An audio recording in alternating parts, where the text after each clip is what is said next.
मैं जोगेंद्रनाथ मंडल हूं। संभव है कि आप लोगों ने मेरा नाम नहीं सुना होगा, क्योंकि इतिहास लिखने वालों ने मुझे जानबूझकर हाशिए पर डाल दिया है। लेकिन हमेशा से ऐसा नहीं था। एक समय मैं सामाजिक और राजनैतिक पटल के केंद्र पर था। मैं वंचित वर्ग का बड़ा प्रतिनिधि और डॉक्टर अंबेडकर के साथ प्रभावी नेता था। आपको आश्चर्य हो सकता है कि मैं बंटवारे के बाद पाकिस्तान का पहला कानून मंत्री बना था, लेकिन 1950 में मैं अपना इस्तीफा देकर भारत लौट आया और 1968 में गुमनामी में मर गया। मैं अपनी कहानी इसलिए नहीं सुना रहा हूं कि लोग मुझे याद करें। मैं ये बिल्कुल भी नहीं चाहता।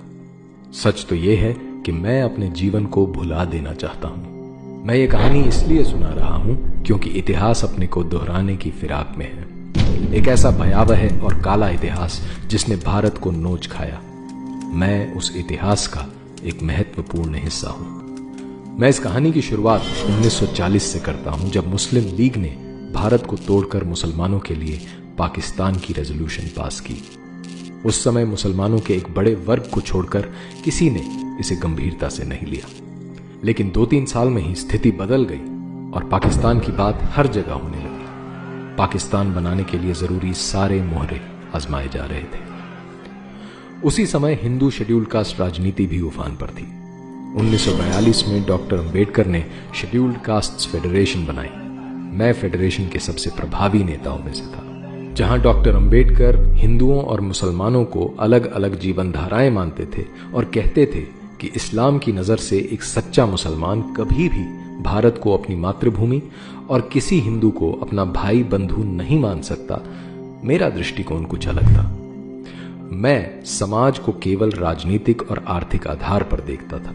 मैं मानता था कि क्योंकि अधिकतर शेड्यूल्ड कास्ट हिंदू जातियां और मुसलमान आर्थिक और शैक्षिक दृष्टि से पिछड़े हुए हैं, तो ये दोनों एक समान हैं। दोनों मिलकर एक राजनीतिक ताकत बन सकते हैं। शायद मेरी इसी सोच को जानकर उसका फायदा मुस्लिम लीग ने उठाया।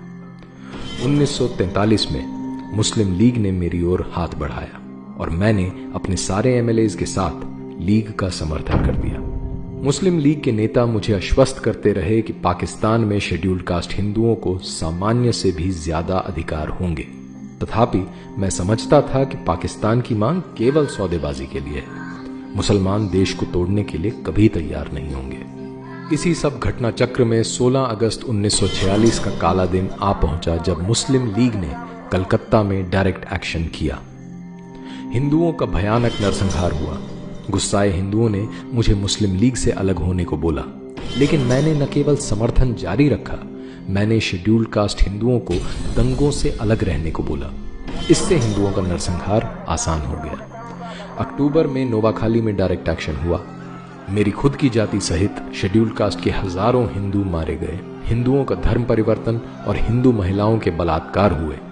इतना ही नहीं, दंगों के बाद मुस्लिम लीग के खिलाफ आए अविश्वास प्रस्ताव को हराने के लिए मैंने समर्थन भी जुटाया। बंगाल जलता रहा, लेकिन मैं मुस्लिम लीग का साथी बना रहा। 14 अगस्त 1947 का दिन भी आ ही पहुंचा, जब मेरी राजनीतिक समझ के विपरीत मुस्लिम लीग पाकिस्तान बनाने में सफल हो ही गई। भीषण हत्याकांड हुआ। देश भर के हिंदुओं ने मुझे बुरा भला कहा, लेकिन मैं लीग और पाकिस्तान के साथ बना रहा। मुझे पाकिस्तान के कानून मंत्री का पद भी मिला। मैंने शेड्यूल्ड कास्ट हिंदुओं से पाकिस्तान में आस्था रखने की अपील की, जिसे मुझ पर विश्वास करके लोगों ने माना भी। लेकिन इसके बाद इस्लामिक पाकिस्तान का असली चेहरा सामने आया। सारे वादे ठुकरा दिए गए। हिंदुओं का नरसंहार शुरू हो गया।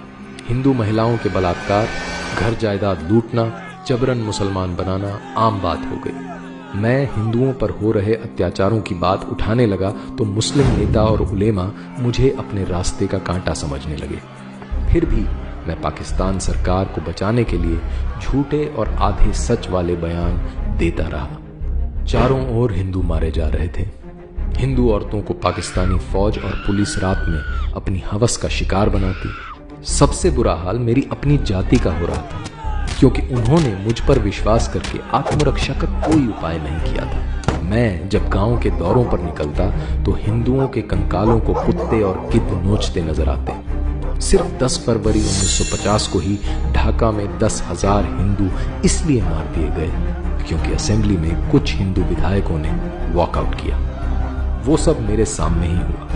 मुझे समझ आ गया कि इस्लामिक पाकिस्तान में हिंदू काफिर जिम्मी से ज्यादा कुछ नहीं है।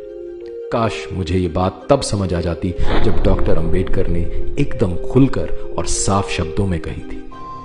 लेकिन तब मुझे समाज का सांस्कृतिक पहलू नजर नहीं आता था। समाज को केवल राजनैतिक और आर्थिक चश्मे से देखने की आदत थी। बहरहाल अपना सब कुछ लुटाकर 8 अक्टूबर 1950 को मैं पाकिस्तान में अपना इस्तीफा देकर अपने देश भारत लौट आया।